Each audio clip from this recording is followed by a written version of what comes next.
爱生活，爱美食。大家好，我是小丽。我们今天来做一款非常好吃的燕麦饼干。做法简单，不需要揉面，搅一搅就成功。低糖，少油，吃到嘴里越嚼越香。既可以当做零食，也可以作为主食来吃。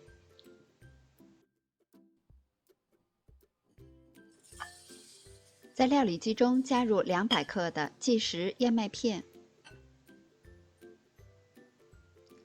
加入3克的无铝泡打粉，一点点盐，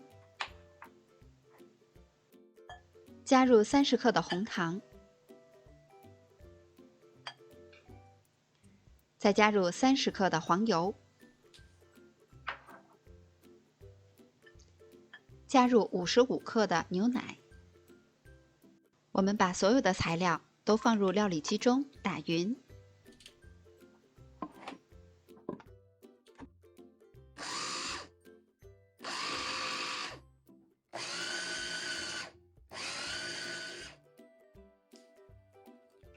大约打1分钟左右，里边的燕麦片就已经很湿润了。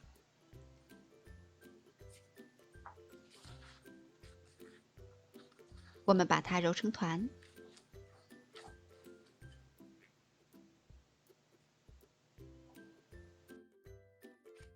我们提前准备一张烘焙纸，把面团整理一下，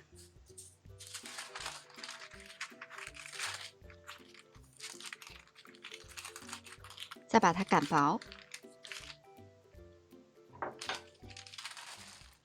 厚度大约为1厘米。